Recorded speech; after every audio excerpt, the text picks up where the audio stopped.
Hey, this is my TED Talk on becoming a United States citizen because it's super cool to become one. So, here's what we're doing today. We're going to the border with the ICE officials, the ICE officers, those evil guys that rip families apart, and we're going to watch them do that, okay? Just because, primary sources are better than secondary sources. So, we're going down there. We get there, and then we watch, and we see, oh, sight is terrible. Just a bunch of people just flowing over the border illegally. Pull over a car, just find cages in the back full of kids. Yeah, they're being trafficked. Super sad. And then you got the kids of the parents, and then they're getting ripped away because the parents are getting sent back because they're being deported.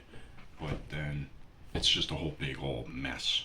And why is this important? It's important because you have to understand the kids are staying because they're kids.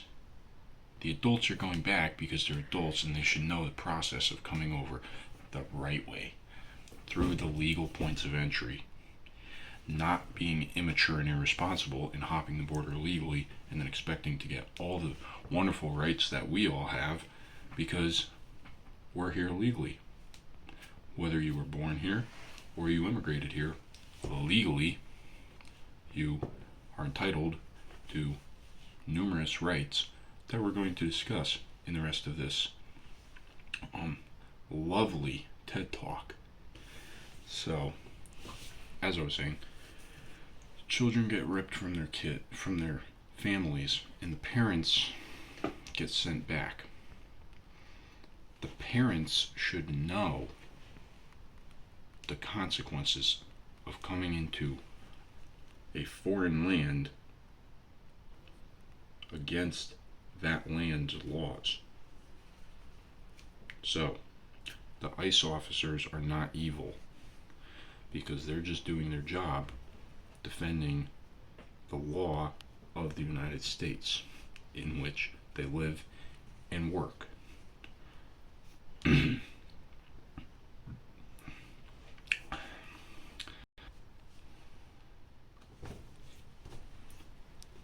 When people cross the border legally and they go through the correct legal process,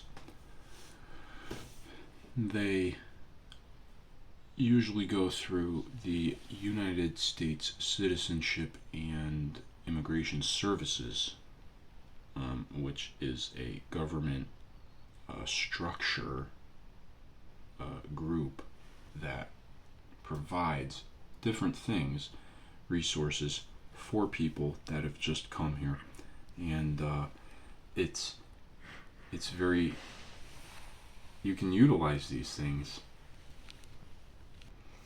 You can use them for many different things that you would need to start being a functional member of society and not being a degenerate bum. Those things include getting a green card and being able to work, getting a work visa.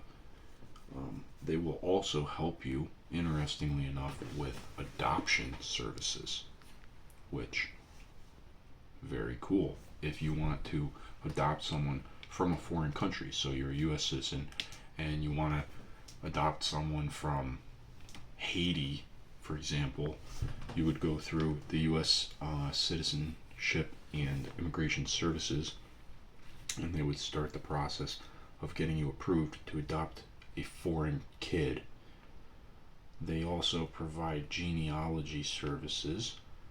So if you're trying to learn more about your family's history, I believe abroad, they help you to, they have census data, and they can help trace back your roots however you want. They can give you info on dead immigrants that you might want to learn more about, being part of your family, for instance, and they also have humanitarian programs which can help you if you're escaping a country that's in a famine or you're getting tortured. So, for example, Syria. You come from Syria and you've been getting tortured, they can help you. So, that's what they can do. Why is it illegal? Great question, because some people just don't seem to understand that crossing the border illegally is illegal. Here's why it's illegal. Look up in the US Code, you go to subsection 1325 in section 8 of the US Code, and it tells you right there, illegal or unlawful entry by an alien, improper entry by alien. What does that mean? It says right here that an alien apprehended while entering or attempting to enter the United States at a time or a place other than as designated by immigration officers shall be subject to a civil penalty. Meaning, you get a penalty, in other words, a punishment for crossing the border illegally. What can that include? That can include deportation, which is what you see all over the news, is people getting deported and sent back. Don't feel bad for them because they're coming over here illegally. As adults, you should know the law of the land that you're immigrating to. Now,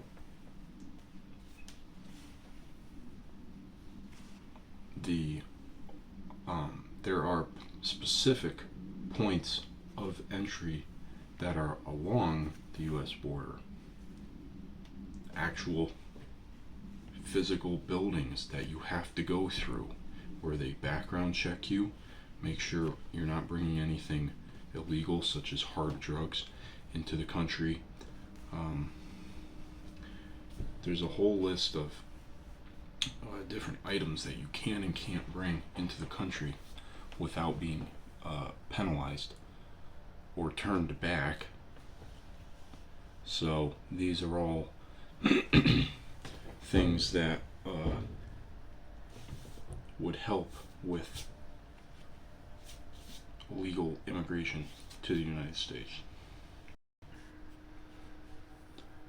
So now that we've gone through all of the kind of negative things for why you should not come here illegally, now we can start to talk about the benefits that you and your family and anyone else who comes with you would receive if you came here legally. So, we have many, many rights under the Constitution and Bill of Rights and the rest of the law of the land. I'm just going to mainly focus on the rights in the Bill of Rights because this is not a law class and I'm not a lawyer. So I don't have, a whole year to teach you about the laws of the United States because I don't even know if there's anyone in the country that knows all the laws in the United States. Just saying. Anyway, rights under the Constitution. So we'll go through amendment per amendment. We'll go through most of the amendments here for the Bill of Rights. As you know, the Constitution was written over 300 years ago, or over 200 years ago, and it's old, but it has flexibility to it, meaning that although it's written, the law, the Congress, the people can vote to change the laws or to add on to the laws for the changing times. You are allowed under the First Amendment you're allowed 5 different rights, including the freedom of speech, the freedom of press, meaning news, any type of news. You can report whatever you want. The right to assemble and petition, and freedom of religion. And I think that's all of them. I think I already said free speech. Either way, you have 5 main rights under the First Amendment of the Constitution. Freedom of speech, you can say whatever you want. Freedom of religion, you can practice whatever religion you want without being prosecuted. Freedom to assemble, you can assemble anywhere, you can petition, protest, and do all of that. So long as it's peaceful. You start burning down buildings that's not peaceful, you can get arrested, and you should be arrested because you're destroying federal property or someone else's property. So that is a no. But if you're peaceful and you're just protesting, that's fine. Second Amendment protects the First Amendment because it gives the citizen the right to bear arms and to protect themselves against a tyrannical government. Very important when you come from... So the people that settled this country came from England, as we all know. And over there, the British had monarchs, and they were far-reaching, overreaching in their power. So when they came over here and formed this new country, they allowed the citizens to own guns to protect themselves from what they just escaped from in Britain, which is an overreaching government. Very important. There's only 3 countries in the world that have a constitutional right to own a gun, and that those are the United States, Mexico, and Guatemala. So it's not a very common practice whatsoever. And the United States is obviously the largest of those 3 by a lot, population-wise. The Fourth Amendment, unreasonable searches and seizures. Meaning you can't be searched unreasonably or seized unreasonably. You have to have a warrant. You have to show a reason in order to be searched. Someone can't, the police can't just search you because they don't like you. They have to have a reason. So if they smell, weed in your car and it's illegal, which I guess it's not now, depending on your state, but either way, that's an example. They can search you for that. The sixth being a speedy and public trial with the right to a jury, impartial jury. Very important, due process of law, right?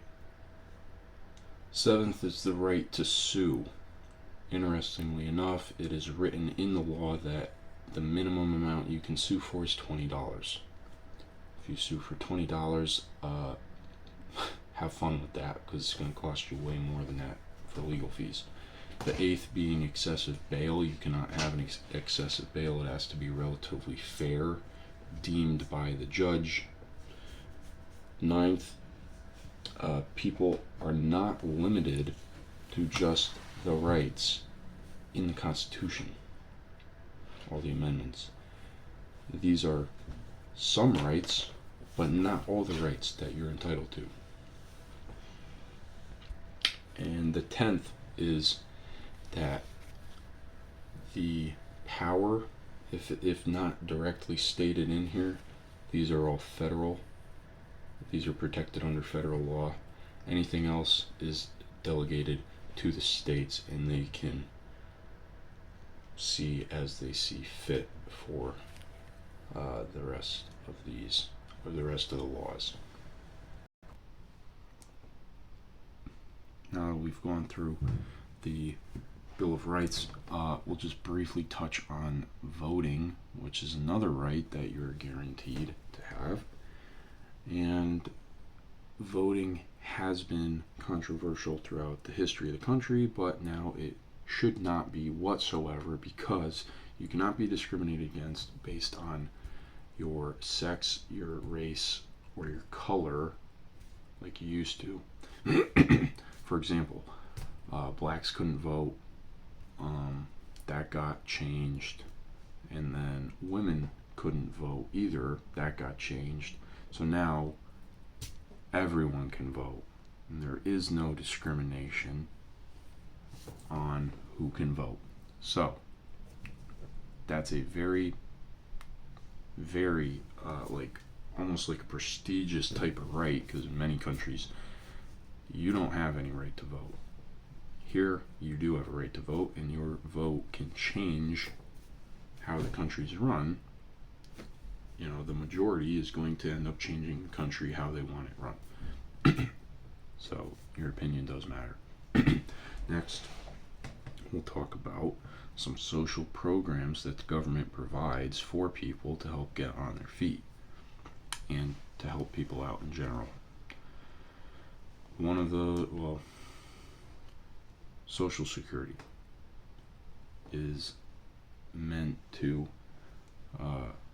be paid into by you as you work, so that when you're old, you can start taking money out of Social Security to live on. Good idea until it gets run poorly, and now you're actually working for the money you're putting in right now has already been taken out by your parents and grandparents. So you're relying on your grandkids to work to pay your Social Security. So it's a disaster right now. But anyway, that was good in theory. Welfare, another thing that was good in theory. Supposed to be, you get unemployed, you have 6 months to get a job, you can go for welfare, and they will help give you enough money to stay, to keep you on your feet from becoming homeless while you search for a job. Nowadays you have people that live off welfare, which is not what it was supposed to be. That is so wrong and immature and irresponsible. You were supposed to be actively seeking a job in those 6 months. You can get food stamps, you have access to education, access to first class mail, access to public transportation, access to the police, universal health care, firemen, fire services, and government housing too.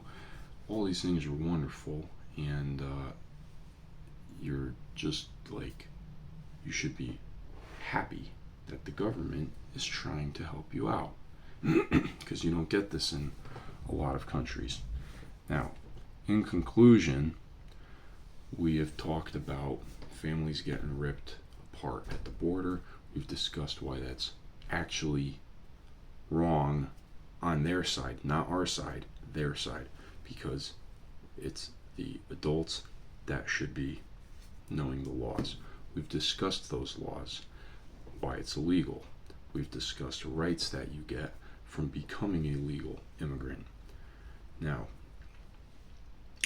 all of these rights that you have are beneficial, they're good, and above all else, you should become a United States citizen. Thanks.